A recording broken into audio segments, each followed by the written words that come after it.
Looks like your credits went through just fine. Fantastic. Now, where was I? Right. You were asking about the mercs, Nox Solaris. Well, friend, you have come to the right man. Been their humble street pharmacist since just after they got together. Some of my best clients, by the way. But more importantly for you, they're the best there is at what they do. I mean, what a group! Leader's a bona fide Atlantean voyager. That's right, Atlantean. Then there's the spooky techno-wizard cyborg genius.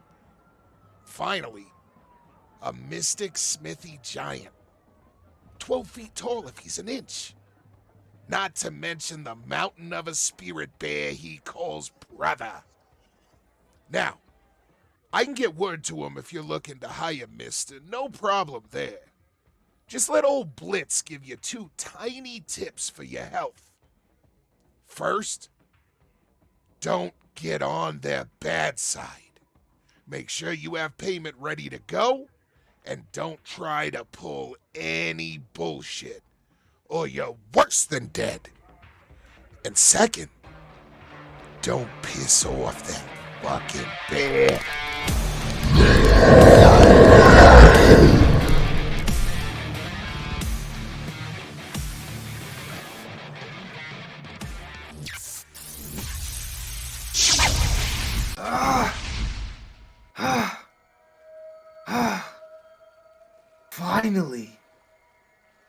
Finally, there you are. The Nexus had just enough power to fuel one more try. The last step. The Megaverse knows my Atlantean people as heroes, but a shadow of chaos has taken root in me. They try to bind it. They try to bury it. But when I finally called out to it, to you, from across the void, you answered, I am ready. Welcome, traveler, to the Black Shore.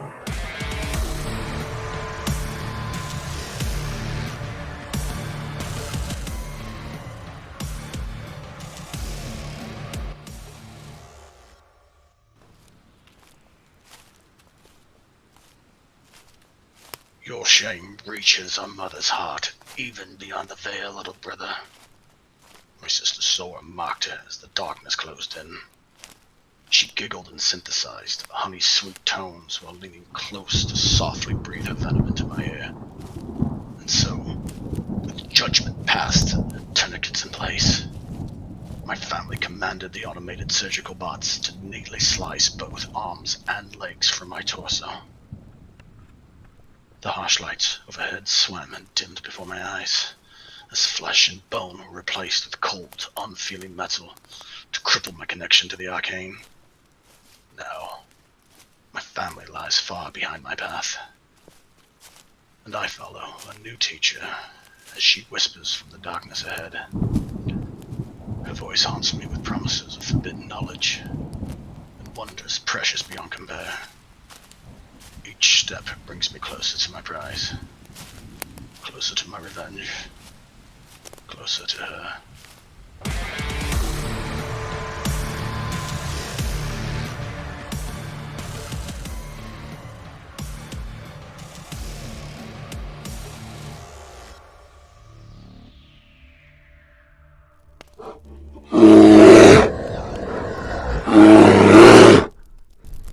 Nah, brother. My eyes read the stars as keenly as your ancient ones do. It is almost here. E is almost home. And with him comes the end for our proud and noble Vana countryman, along with the rest of the souls on this world. As his foul shadow falls upon us all, we alone stand for those who cannot. Ugh. So rise, son of Aku. Our ancestors smile upon us this night as they call us home. Come and let us earn our place amongst the stars above.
Okay, so as we open on our campaign in Rift's Earth,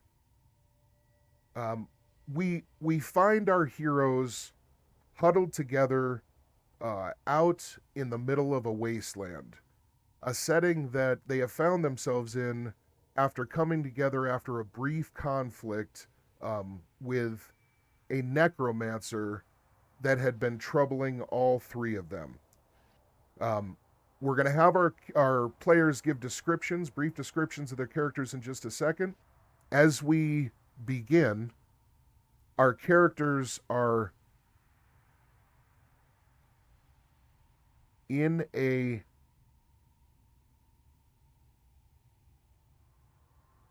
heavy forest, in a wasteland that is mostly consisting of mountainous rock outcroppings of an almost alien composition. As they're huddled together around a very small fire, they are waiting for their contact, a guide called Pippin, to arrive and usher them to a shifter that is said to be transporting individuals interested in dimensional merc work to a staging ground where an open competition and an open recruitment event has been announced for a new fledgling dimensional merc operation that is said to be extremely well funded and will be guaranteeing travel to the furthest corners of existence. After our characters had come together in their initial trials and tribulations, they had all expressed to each other that that is ultimately their goal right now, to join an organization like this. But unfortunately, none of the three have much experience with these types of organizations.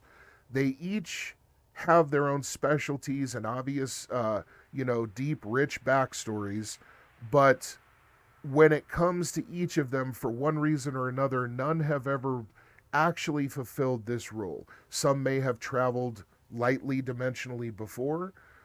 Some may be fairly familiar with that practice, but an actual organized group of combatants working together for common goals and pay is something that is definitely foreign to them. So as this organization as this competition has become a focus for them, and they've decided to venture on together to try and get to the staging ground, we open with them having a short discussion about a brief discussion about each of their own history and backstory.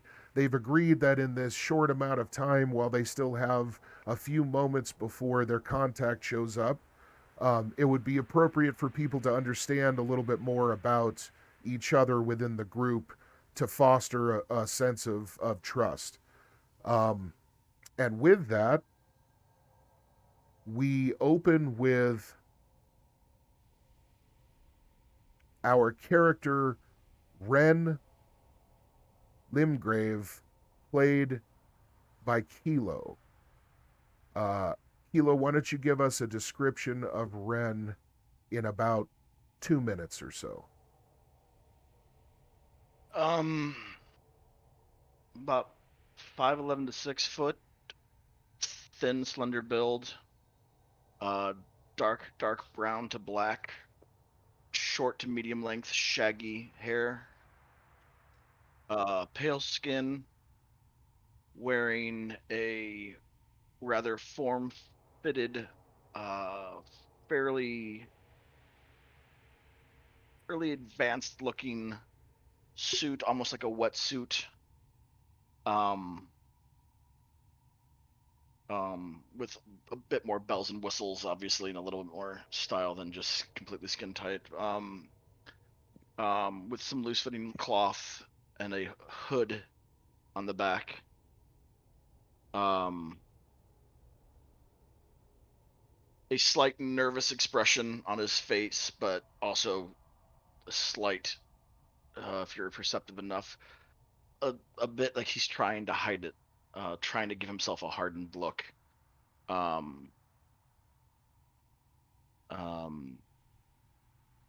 He has pale blue eyes and a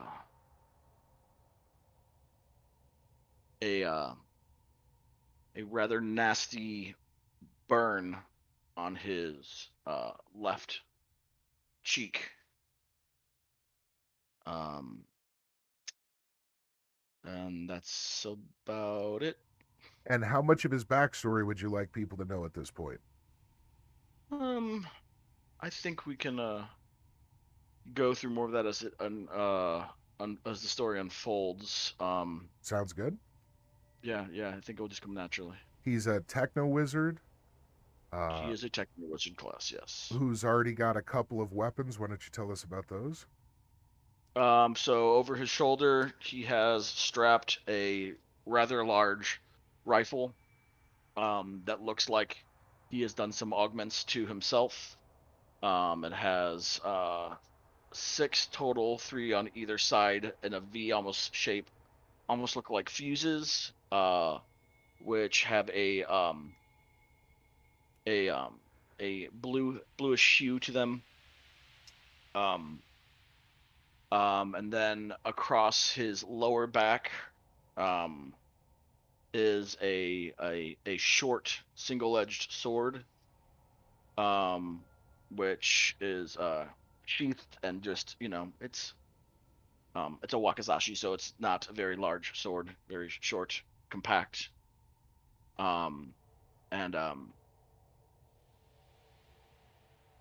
Yeah, other than that, his if a closer inspection, his portions of his arms and legs seem a bit off. And they also don't really match completely the rest of his exterior as far as clothing. There's a little bit more of a gloss to them than the more flat colors he's wearing. And in closer inspection, his limbs, both arms and both legs, are artificial. But don't look exactly like your typical prosthetics that you would find in your everyday areas. They don't look commercially bought. They don't look like someone who's trying to hide the fact they lost their limbs, but they also don't look like someone who's trying to show off that they have maybe cybernetics or artificial limbs. They just look to be as plain as possible for what they need to do. And they're not your typical materials from a quick glance either. They look a little bit off. Excellent. All right, let's switch over to Dex, who is playing the character of Akama. Hit us, man. What's your guy all about? Hey, what's going on, guys? So basically, my character's name is Akia. It is short for Akia Kamai, which translates to uh, one who seeks knowledge. He's a 7 foot, 250-pound male. He looks very young. Even though he looks very young, he's actually 250 years old due to his Atlantean roots. Uh, he is not necessarily slender, but he is a very muscular guy. He wears a nice loose fitting outfit. Mm, Looks more of the lines of a sleeveless tunic with some fur around. He's been around the wilderness most of his life. He had a very traumatic experience in the past, and now that he had came across something, he is now going around with groups to find out more information so he can obtain something that he's looking forward for. Okay, excellent. And tell us a little bit about the character class that you picked. What are He they? is a tattooed voyager. He is actually a supernatural being that uses magical tattoos to summon, to basically use rifts in order to do certain things during his uh, campaign, I guess. He's basically one that uses tattoos to either offensively or defensively, and also to help escape if need be. Okay, excellent. Excellent. Okay. And finally, we have Ymir, who is a. Well, I'll let him explain. Ymir is being played by Overlord Bear. Bear, tell us about Ymir. Hello, one and all. Ymir Thorlofsson, or Ymir Bjornkin, is a half giant Vana, or a half giant Kuznia, Mystic Smith Kuznia, and a custom race that I crafted called the Vana, that are the actual origin point for bringing the soul smithing magic to humans and fostering the Mystic Kuznia Smith movement. Uh, he is a warrior through and through. His entire existence has been about combat and fighting mechanical tyrants that are based out of the Warlords of Russia setting. But in this setting, he has walked across the ice shelf now in search of adventure with his spirit guide field brother Wotek, who is a mega damage battle bear who is deeply, deeply connected with Ymir and his being, and they thrive off of each other. His weapons are he carries a massive hammer, as per the Kuznia. That's where they got the idea from. What fostered that idea of them carrying massive hammers as their main weapon is actually this weapon called the World Maker. And because he's a survivalist, he's a loner who's used to being out in the deep wilderness fighting a guerrilla war against the tyrants of Russia. So, in order to back up that hammer, he also uses a set of massive two-handed axes that to a normal human they would be a two-hander, but to a Vana of his size at 12 feet, 1,500 pounds, they are effectively one-handers, and the axes themselves are called the Skull Splitter, the Bane of Tyrants.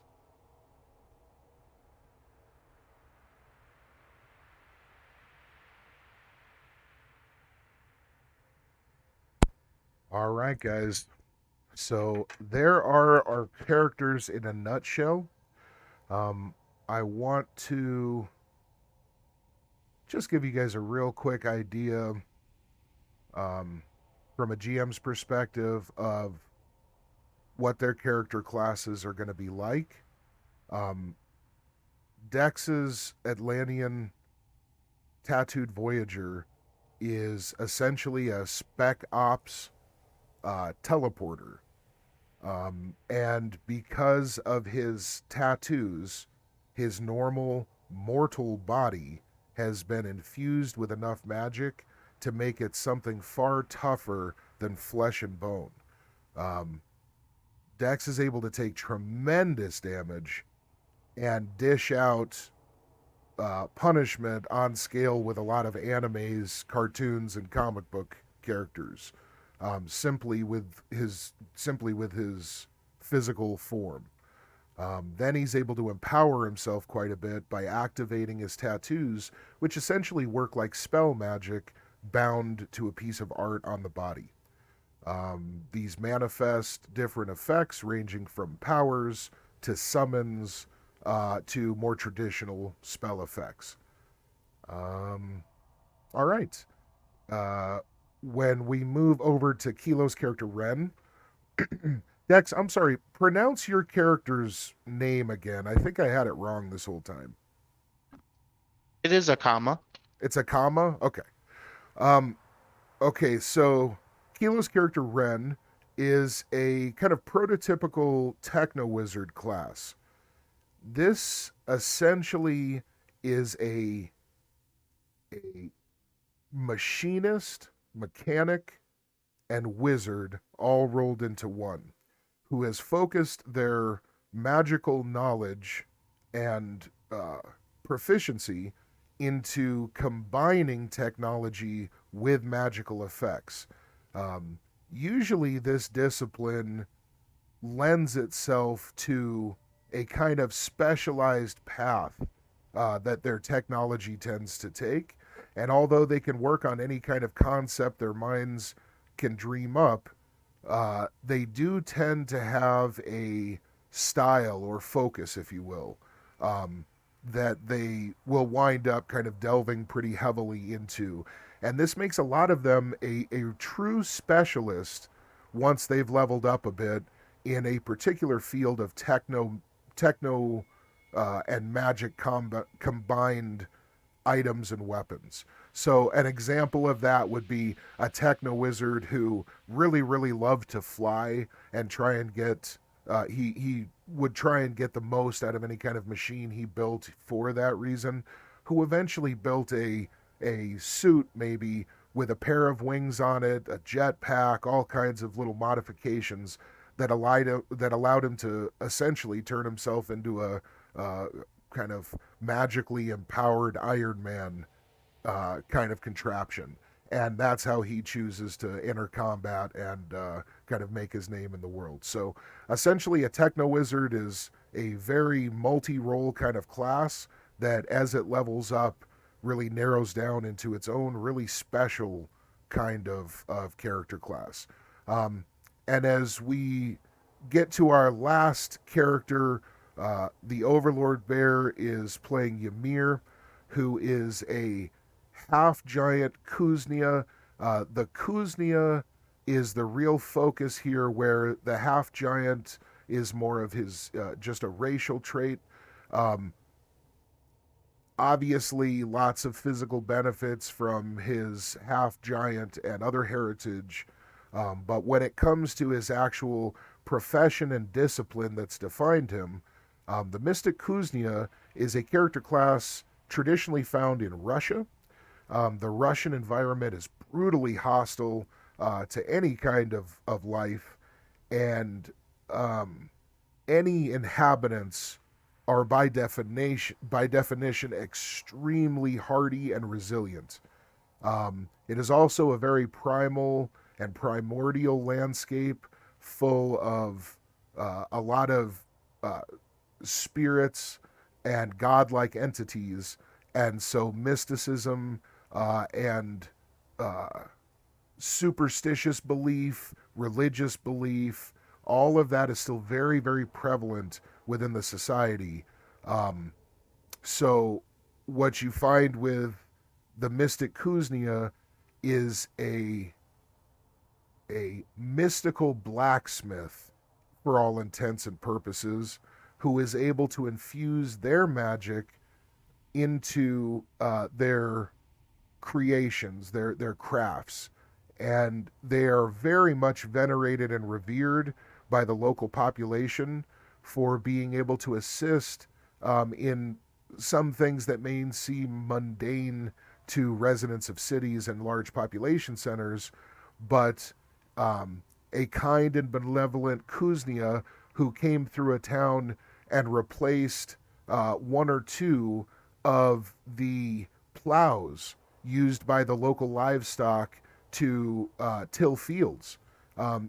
A Kuznia who came through town and replaced the old uh, uh, falling apart iron plows with an enchantment that turned them instantly into a tank armor hard substance that literally will never wear out or dull, could make the difference between the town living and dying in a harsh winter.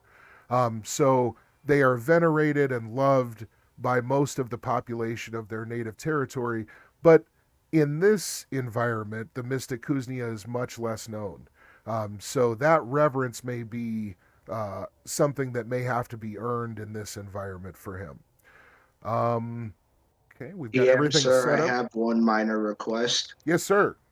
I did not describe my attire to the party. I would like to do that. I completely blanked and skipped over that just Sure. so the party knows what I'm wearing. Absolutely. Ymir typically wears a very large winged plate helm. It looks like a Valkyrie or a Hussar helm. Nice.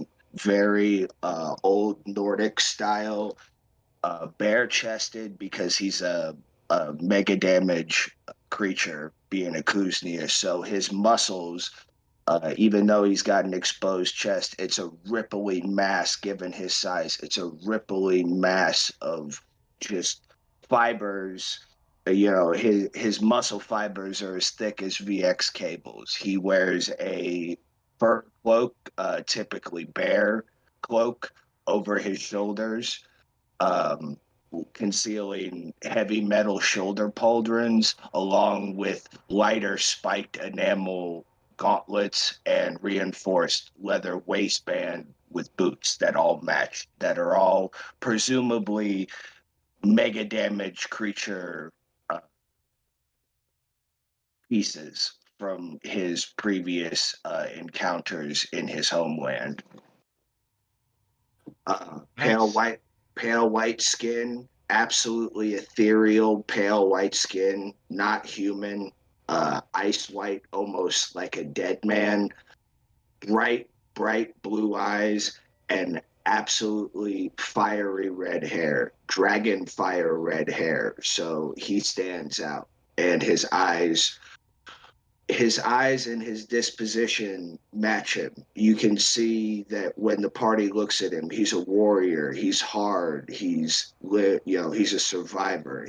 They see that bear that dwells within him, but there's also a certain softness, a certain longing, or a certain pocket of his psyche that is still vulnerable. A That melancholy. Yes, exactly. Kind of a malaise that haunts the back of his eyes.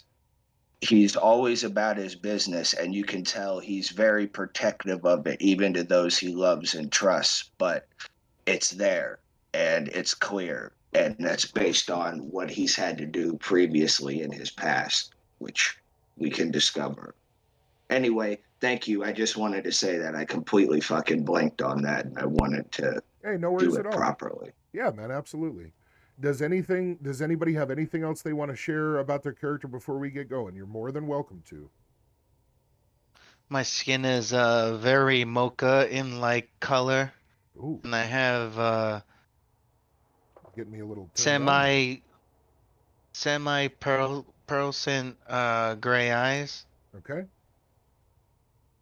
That's very it. nice. They're gray and pearlescent. Is it do they still have white? Yeah, it looks like regular eyes, just like the actual iris where the Ah, color comes in. sick. Nice, nice. So I would imagine that in darkness they must look almost like a cat's eyes. Is that they kind of have that? Uh, Is that right? The kind of like shimmer or Yeah. whatever. All right, Oh cool. yeah. All right, I excellent. like it. Kilo, you got anything? Anything extra to add? Yeah, anything at all? Not that I can think of at the moment. No. Okay, excellent. Okay, guys, so let's go ahead and get into it. As you guys are all sitting around the campfire,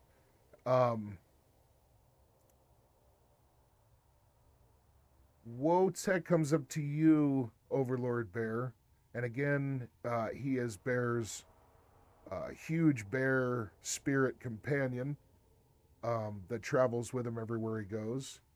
Wotek comes up to you and kind of growls and snorts a little and forces his nose and snout kind of under your huge hand that's resting on your knee by the campfire as you sit on a log. And as he forces his snout under your hand, you instinctively, without even thinking, give him that rough, hard scratch with your kind of long, unkept nails behind his ear that always makes him get that strange, almost like uh, almost like a strange warbling, tittering noise going in the back of his throat that comes out like a growl that could shatter granite. It's so low frequency. Um, as he kind of moves his head back and forth, letting you get that perfect spot for him, um, you get a strong impression from him, letting you know that uh, he's getting a bit anxious. Your close proximity to the 300-foot wall of pure mystical energy that is spanning out before you guys up above the tree line of the forest that you're currently in, is sending enough ambient energy through the environment to cause this quasi mystical creature discomfort. Um, for a lot of creatures of magic, proximity to these naturally occurring, um, incredibly potent magical rivers that crisscross the earth and sometimes crisscross each other, causing what's known as a nexus, an even more powerful phenomenon of magic. Um, for many creatures of magic, proximity to these things is kind of like standing directly under one of those high tension uh, power line towers out in the middle of nowhere that you come across, that when you get close, not only can you hear the buzz in the air from the current being transmitted, but you can actually feel the static charge building in your body and coursing through you. For creatures of magic around such potent rivers of magic, that effect is amplified by a million times. Their skin crawls, and the very core of their being often has trouble finding center and focus because of the incredible amount of extra energy that's running through their bodies that usually are able to store this energy like a battery. Um, as you feel his discomfort, Bear, you look up and survey the area. You realize that after 2 days of travel, your group has made really, really good time. You've arrived at the rendezvous point, which is a small clearing, uh, uh, several 100 miles to the northwest of the old territory of Texas, on the old American continent. Um, you realize that the rustling that you hear in the forest around you are other camps um, preparing their gear and getting ready to make the journey that you've all traveled here for. And you realize that it's almost time for your group to do the same thing. Um, you'll need to be ready for anything once you make the transition, because from what you've understood from the information that your group has gathered about this competition, um, it seems to be extremely cutthroat. And so far, the individuals that you've met in this strange new land have proven to be even more treacherous and lowly uh, than many of the warlords that you've had to deal with in Russia before.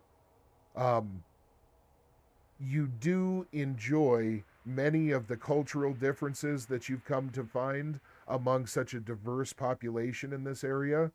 And slowly you find that um, this new land is starting to win you over. When first arriving, you were very unimpressed with the small, soft people of the land and with their heavy reliance on technology and some of the filthier arts. But since then, you've encountered true bravery in the face of evil, and justice upheld at the expense of the lives of the lesser and the weak, um, giving their lives for a greater cause, defense of family, of land, of loved ones. Uh, all of these things have shown you that these concepts are universal among the good, the pure, and the true hearted. And you have resigned yourself to allow no more um, to allow no more unclear thinking when it comes to the exploration and interaction with the inhabitants of these new lands and those beyond this one. You realize that it is time for you to start experiencing the true depth and breadth of the multiverse without constantly assuming that your homeland's ways are the only or the best. And in this part of your journey, you know that you've taken the biggest and most difficult first steps, because even now you're starting to understand how far those few first steps have brought you from the honestly overly proud and self-sure state that you have long found yourself living in. And upon this reflection, you realize that these steps are the beginning of growth. Um, so as you prepare yourself and finish scratching uh, your beloved and trusted companion's sweet spot, you start rising your massive bulk up off of the huge log that you've been sitting on. As you do so, it shifts its weight and slightly springs up out of the soft forest ground cover, which had been compacted by your massive bulk. And the log rolls just slightly, sending Dex's character Akama uh, uh, popping up and off of the log, kind of having to catch himself and right himself quickly. He wasn't expecting that quick shift, and it's still something that everybody's having to get used to, being in a group like this and Whoa! having to start remembering that there's going to be some some quirks to everybody's own personal habits and everything like that. Dex, you have just finished having a short meal. You had been just preparing some rations that you had, pre-prepared rations, and had finished kind of getting some calories into you. Your supernatural physiology, it does run at peak when you make sure to keep your caloric intake nice and high, although you know that your system can go extremely long periods without water or food because of your Atlantean superior genetics, as well as your transformation into a mega damage being. This is a good opportunity to just let everybody know mega damage in this setting, very simply, is 100 points of hit point damage. In this setting, there's lots of super advanced tech and all kinds of both protection and damaging effects that can do hundreds and hundreds of points of hit point damage in one attack. And so that is balanced by having mega damage, which is like super advanced mech armor or tank armor or superhero armor, something that normal weapons really wouldn't be able to do anything against. Mega damage gives us the opportunity for Death Star lasers and particle cannons and all of these things to actually make sense and do appropriate damage. It means that this setting, if you're a squishy human with no mega damage protection, you can get one-shotted just like that. Super, super easy to die in this setting, but it also shows us how vulnerable everything is to all of the horrors that inhabit this land. So, with that being said, you definitely feel satisfied by what you've just had. It was just a basic meatloaf and mashed potatoes packet, which when you crush the foil that it comes in, it instantly heats it with a chemical reaction. So you got down on a little bit of grub, and you're just kind of cleaning up. You've got your stuff within about 5 minutes of being ready to get packed up. It'd take you about that much time to just kind of get everything cleaned up and ready to go and travel. And you as well are starting to hear some commotion from some of the surrounding camps of adventurers who have come to make the journey and go and participate in this contest. Let's see. Hilo is on the other side of the fire from you guys, and the last 15 minutes has been spent cleaning and disassembling his massive Techno Wizard sniper rifle. He felt that a few of the PPE battery cartridges needed to get realigned because on the last shot, the ionic field, which summons down a burst of elemental lightning from clear skies upon a hit from the round, it looked just a bit weaker than it should have been, and the containment field seemed to allow some extra straggling bolts of energy to arc to close by companions of his target. That is definitely not supposed to happen, but intriguingly enough, this is one of those interesting mishaps with design, which gives him a fantastic idea to eventually research this misalignment further and perhaps create an area effect for this sniper rifle. So he files that away in his incredibly refined memory. Ren has what is known as total recall, and with that psychic ability, Ren's mind is able to easily file and store data just for spending a couple of points of ISP. He's able to instantly capture and block blocks of information so that he can retrieve them later in perfect detail. So as he files this little bit away and makes a few mental notes about schematics that may be interesting, he gets his rifle slung and looks around to his little tool set that he had out and starts getting everything collected. Ren's. Let's see here. Ren's vehicle is parked close by.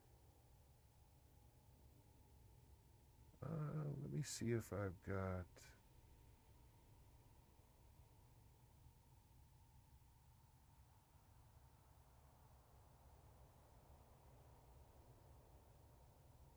Okay, sorry, give me 1 second, guys. I'm just looking for. Okay, well, we'll get an image up of the vehicle in just a minute here. But Ren has a large, uh, almost like sand rail or dune buggy type scout vehicle, which has a mechanical, almost like loader or crane arm on the back that can be used for light excavation, etc. And on the top is mounted a drone like vehicle which can double as a like a hover pack for Ren. This drone like vehicle essentially would be the size of like one of those jet boards that I'm sure you guys have seen people using. It's like you go up to high altitude and it's almost like a glider, but there's actual jets on it. The wingspan is from side to side, probably around 5 feet ish from wingtip to wingtip. And yeah, it's a techno wizard device that he's able to use the ambient magic power in the environment to fuel. Now, when Ren takes his techno wizard creations, including these two vehicles, within close proximity to one of these ley lines that we see, the ley line energy is actually able to be harnessed automatically so that the vehicles are being powered by the tremendous ambient energy around them. Normally, when they're further from a event like this, uh, a techno wizard has to actually push some of their own personal energy, their magical reserve, into their creations in order for them to basically have a full battery again. And then the creations can simply be willed or operated by the techno wizard to create whatever spell effects are going to be generated by their creations. Um, so essentially, a techno wizard pushes some of his energy into an object and then uses the object like a piece of technology, only it will produce spell effects instead of technological effects. So pretty interesting, cool kind of character class. His vehicle is already loaded up with most of his gear, including a lot of um, kind of scientific recording and experimentation and sensory equipment. Um, Ren's definitely a scientist first and foremost uh, when it comes to his kind of mental capacities. His spell casting is potent, but for the most part, we should think of Ren as a very, very talented inventor in a lot of ways. So as Ren gets his possessions packed up and starts getting the vehicle contents reloaded and everything put back into its proper compartments and stored, and begins to prep the vehicle for travel, um, you guys noticed a small. Give me just 1 second.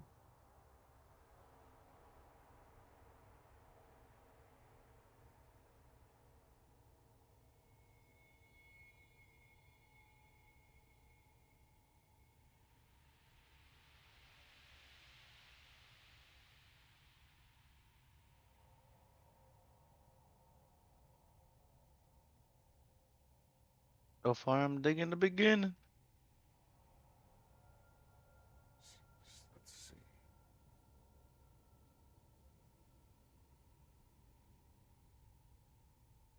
Okay.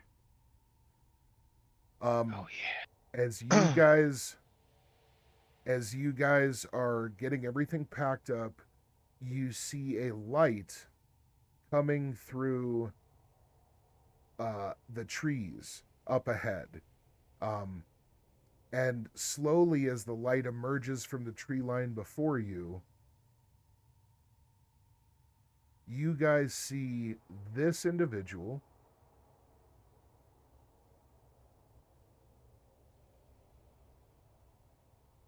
Okay, can you guys see him? No. Negative. No. Show to players.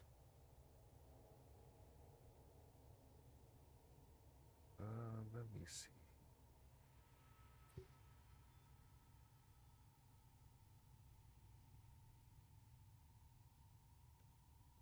Default token. Okay, so we'll just go like this.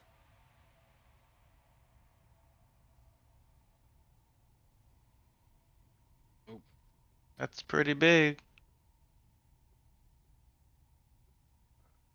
should be Shift Z.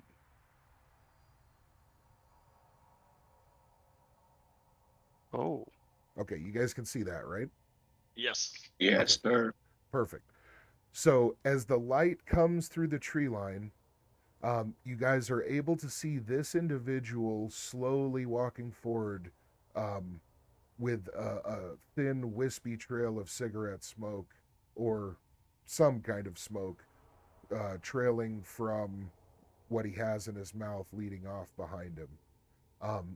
The ember like eye sockets give you a haunting image of not only pain from the individual within that body, but also a kind of madness, a kind of freedom that has been granted from a torturous existence.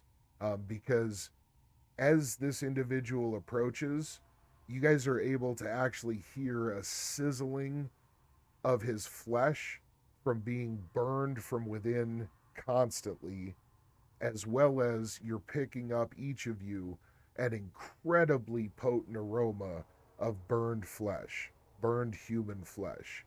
And that aroma actually seems to be intensifying as it's getting closer.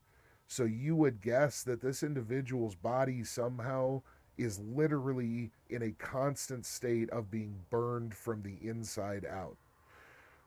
This individual steps forward until they are within just a few feet of your group's campfire, and you guys have all just finished setting up, or I'm sorry, packing up and getting prepared. Right away, Wotek turns and gets himself completely squared up against this individual and gets into a more aggressive kind of posture. And a low, bubbling growl starts coming from between his massive, flabby lips. You also notice that all of the noises of the forest, all of the small animals and insects have gone silent in this moment, almost in direct response to this individual walking into your campsite. As this individual looks from one to the next, it seems to cock its head at each of you in a queer way that makes you think that it's definitely having its own thoughts of sizing each of you up. And it does seem interested in you. It doesn't seem like it's just walking around, randomly interacting with the groups in the surrounding area. It's definitely here for a purpose, and it seems to carry itself with a bit of authority. When it's done kind of looking at each of you, it speaks up and it says,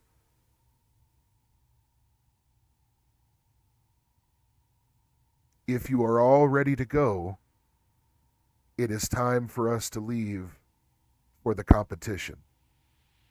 I expect each of you to respect the rules of non-aggression until you arrive at the end of the escorted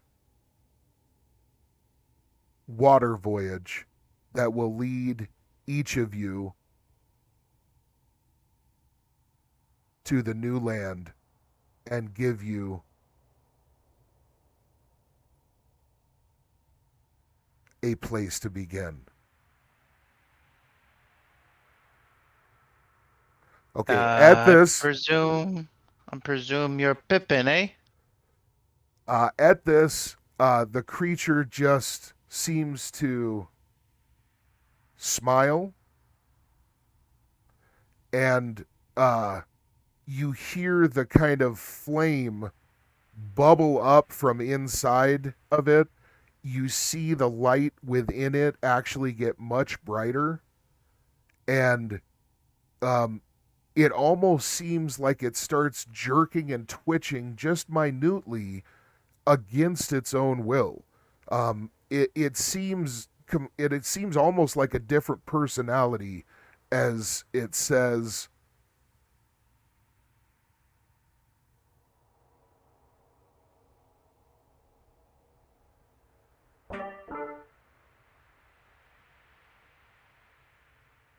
Pippin is no longer with us. I want you to understand that each of you looks delicious, and I am so hungry. If you sleep and are unprotected, I may eat you, and then you will be part of us. okay, with this, the shaking stops and the normal voice seems to return. And this individual looks side to side, almost bewildered for a moment. And when it seems to regain its senses, it looks over to you, Dex, and it says, "I'm sorry, what did you say?" Nothing. I'm ready. Okay. At this, it seems a little confused, almost like it doesn't know what just happened. And it turns around and it starts walking back into the woods, apparently going to your guys' rendezvous site. As it turns and begins walking off, it just holds up its hand over its shoulder and just makes a double-fingered kind of come with me symbol over its shoulder towards you guys. And with this, you guys also notice some lights moving through the forest in other locations from other adventuring groups, starting to move towards what appears to be the northeast of your guys' location, which is directly towards the ley line. Do these lights look like man-made, like or held lights, or do they look Yes. like more It- glowing heads like this guy? No, it looks like, Okay. some look like flashlights, torches. Some you actually see a few individuals moving through the tree line that are glowing, that are literally glowing like an angel, and just shining light through the darkness of the surrounding environment. But these are very few and far between. You only see 2 or 3 of these scattered throughout the fairly massive group that seems to be moving around. You also hear a couple of shouts coming from further to the west from a group that apparently is having some kind of argument, some kind of problem.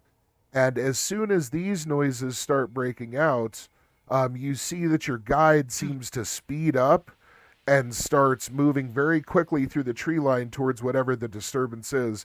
And within just a moment, he's already out of sight.